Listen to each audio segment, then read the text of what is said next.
بھائیوں اور دوستوں، اللہ رب العزت نے اسلام کو ایک پودے کے ساتھ تشبیہ دی ہے۔ اسلام ایک مانوی چیز ہے جو چھو کر، سونگ کر، چکھ کر محسوس نہیں ہوتا۔ کوئی آدمی کہے مجھے بتاؤ اسلام کیا ہے، تو اسلام ویزیبل چیز نہیں ہے کہ آدمی پکڑے اٹھا کے یہ ہے اسلام۔ جو چیزیں مانوی ہوتی ہیں وہ فہم کے قریب نہیں ہوتی، وہ جلدی سے آدمی اس کو جلدی، اس لیے اللہ نے مانوی چیز کو ایک مادی چیز سے تشبیہ دی کہ کل کلاں کوئی یہ نہ کہے کاش اسلام کو ایک مادی چیز سے تشبیہ دی جاتی، ہم سمجھ لیتے۔ تو اللہ نے کہا کشجرۃ طیبہ، اسلام ایک پودا ہے۔ پودا ایک ایسی مثال ہے جس سے زمانے کا کوئی حصہ بھی فارغ نہیں ہے۔ کتنی چیزیں بر اعظم ایشیا میں ہیں، یورپ میں نہیں ہیں، افریقہ میں ہیں، امریکہ میں نہیں ہیں، آج سے 1000 سال پہلے تھی، اب نہیں ہے۔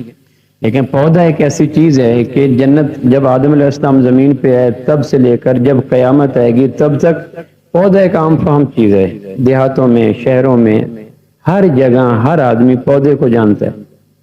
اس لیے قدرت نے ایک بڑی عام فہم سی چیز سے تشبیہ دی۔ اسلام کیا ہے؟ کیا ایک پودا ہے، کشجرۃ طیبہ، اس کی جڑیں پاتال تک اتری ہوئی ہیں، اس کی شاخیں آسمان کو چیر کے اوپر تک چلی گئی ہیں، کوئی زوردار آندھی اس کو ہلا نہیں سکتی، اصلھا ثابت، اس کی جڑیں بہت گہری ہیں، یہ کوئی ریت کے اوپر اگا ہوا نہیں ہے، ورنہ اسلام کے خلاف جتنی سازشیں ہوئیں، جتنی منہ زور آندیاں چلی، اگر اسلام کی جڑیں انتہائی گہری نہ ہوتی تو کب کا یہ اکھڑ کے ہواؤں میں تحلیل ہو چکا ہوتا۔ انسانیت نے اسلام کے خلاف جتنی تدبیریں کی، یہ تو وہ قرآن کا معجزہ ہے جو اللہ کہہ رہا ہے کہ اس کی جڑیں بڑی گہری ہیں، اس لیے کوئی آندھی، کوئی طوفان، کوئی تدبیر، کوئی انفرادی یا اجتماعی کاوش اس پودے کو جڑوں سے اکھیڑ نہیں سکتی، اور اس کی شاخیں آسمان سے بلندی تک پہنچ چکی ہیں۔ پودے میں سب سے بنیادی چیز جو پودے کو ہرا بھرا رکھتی ہے، یا شادابیاں پودے کا مقدر کرتی ہے، یا پت جڑ سے بچاتی ہے، یا پودے پہ جو چیز برگ و بار لاتی ہے، وہ پودے کی جڑوں میں اترا ہوا پانی ہوتا ہے۔ سینے صحرا پہ اگے ہوئے پودے دیکھیں اور لبے دریا اگے ہوئے پودے دیکھیں، دونوں کے پتوں میں، ٹہنیوں میں، پھولوں میں، شاخوں میں، سائے میں فرق نظر آئے گا۔ جن پودوں کو کبھی پانی نہیں ملا، کوئی آوارہ بادل کا ٹکڑا پھٹا، 2-4 بوندیں برسی، ان کے مقدر میں یا کانٹے زیادہ ہوتے ہیں یا خشک شاخیں زیادہ ہوتی ہیں، اس پہ الو بھی بسیرا نہیں کرتا۔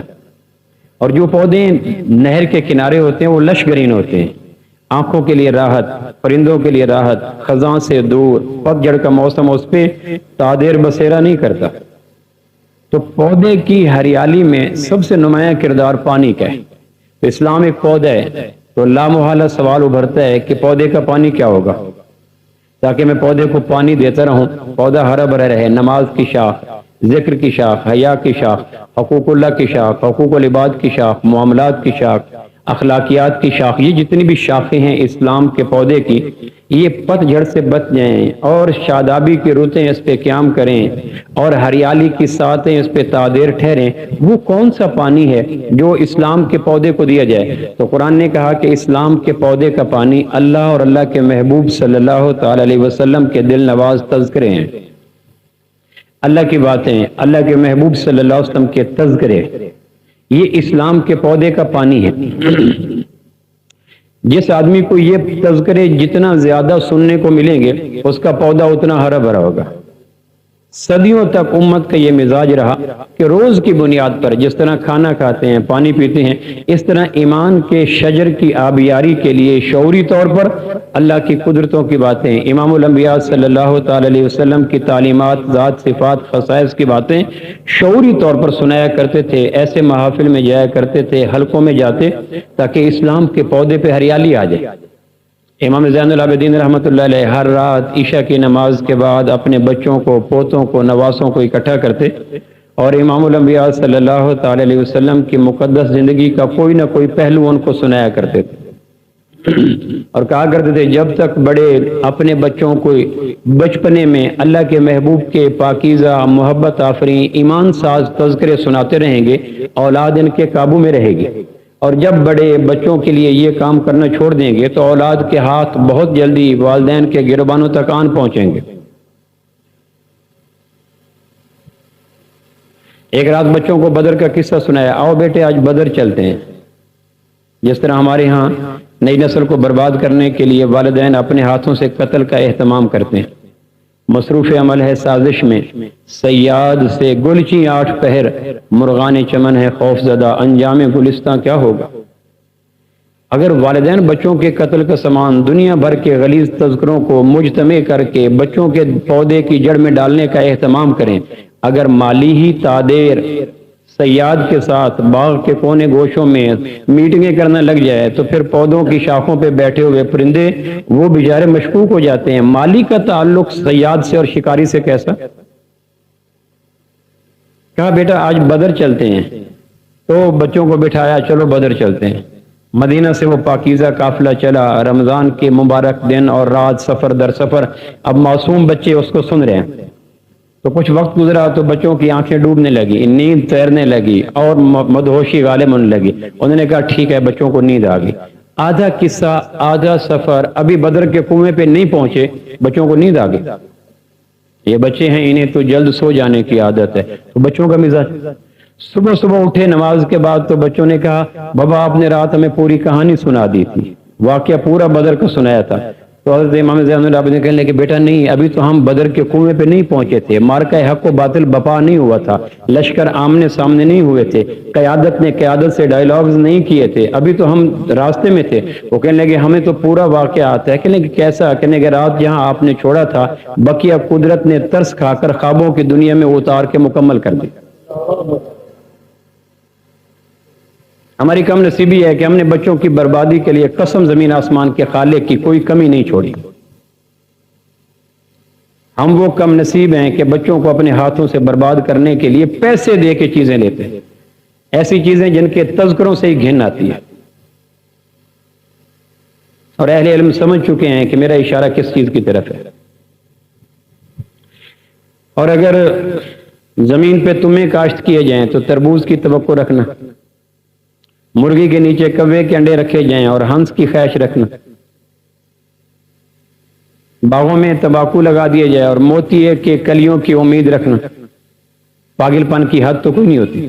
بچوں کو برباد کرنے کے لیے لندن کے کنارے عیاشی ہو رہی ہے، اس کو مواصلات سیارے کے ذریعے مجتمع کر کے بچے کو اکٹھے کر کے دے دی۔ گھر کے سامنے گھر والا اپنے گھر کی مادی غلاظتیں جھاڑو کے ذریعے صاف کر کے میرے گھر کے سامنے پھینک دے، میری ایک طبیعت پہ بوجھ آتا ہے۔ آپ اپنے گھر کا جھاڑو، اپنے گندگی اپنے گھر کے سامنے رکھا کریں۔ دنیا کے اندر جتنی غلاظتیں ہو رہی ہیں وہ مجتمع کر کے میں اپنے گھر کے بچے کے اندر پھینک رہا ہوں۔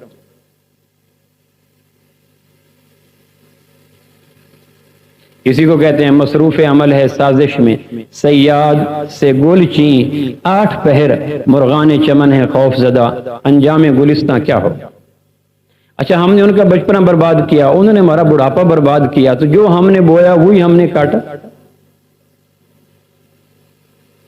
تو اسلام ایک پودا ہے، کھانا ہے نا، تمہارا سرمایہ کتنا ہے تو اس میں اولاد نکال دی۔ ہمارے ایسٹس کے خانے میں تمہارے کاریں کتنی ہیں، پلاٹ کتنے ہیں، بینک بیلنس کتنے ہیں، گھر کتنے ہیں، میرا جو اصل سرمایہ ہے وہ میری اولاد ہے۔ تو آج کی اولاد تو صحرا کے اندر اگے ہوئے پودے کی طرح ایسے ہے، اس پہ کوئی محنت نہیں کی جا رہی۔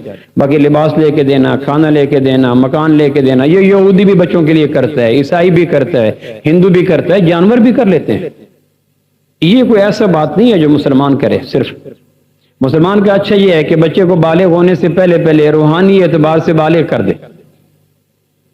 حجرات کے پچھلے پیر مدینہ کے کنارے کچے مکان کے اندر سے ٹوٹتی ساتوں کے درمیان ایک آواز آئی، بیٹی دودھ میں پانی ملا دیں۔ تو بیٹی نے کیا کہا؟ امی عمر نے منع کیا ہے۔ تو ماں نے کیا کہا؟ بیٹی آنکھوں میں نیند اتر چکی ہے، وہ مدینہ کا کنارہ ہے، کچے مکان ہے، اندھیرا غالب ہے، نسوانی آوازیں ہیں، تاریک کمروں میں عمر کو کیا پتا کہ ہم دودھ میں پانی ملا رہے ہیں؟ تو بیٹی نے کیا کہا؟ امی عمر کو نہیں پتا، اللہ کو تو پتا ہے۔ یہ روحانی بلوغت تھی۔ جسمانی بلوغت تو فطرت خود کر دیتی ہے نا، روحانی بلوغت کا اہتمام کرنا یہ والدین کے ذمہ ہوتا ہے۔ تو ماں نے بچی کی پیشانی پہ بوسہ دیا کہ شکر ہے بیٹی، تم جسمانی بلوغت کے ساتھ روحانی بلوغت پہ بھی پہنچ گئے ہو۔ رات کا اندھیرا، مدینے کا کنارہ، کچی دیواریں، وہ بھی یہ ساری دبیز پردے تمہیں اللہ کی یاد سے غافل نہیں کر سکے۔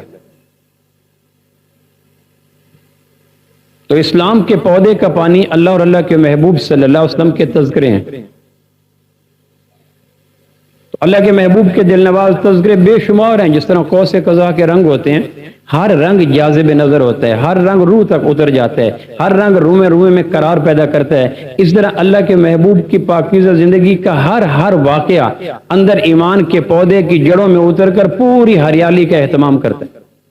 آپ کے میلاد کے تذکرے، آپ کے وصال کے تذکرے، آپ کے ماہ و سال کے تذکرے، آپ کے معمولات کے تذکرے، آپ کے معقولات کے تذکرے، آپ کے مشروبات کے تذکرے، آپ کی اولاد کے تذکرے، آپ کے ازواج کے تذکرے، آپ کے اصحاب کے تذکرے، آپ کے غصے کے تذکرے، آپ کے جنگ کے تذکرے، آپ کے امن کے تذکرے، آپ کے صبح کے تذکرے، آپ کے شام کے تذکرے۔ الغرض نبوت کی زندگی کا ایک ایک تذکرہ ایمان کے پودے کے لیے پانی ہے۔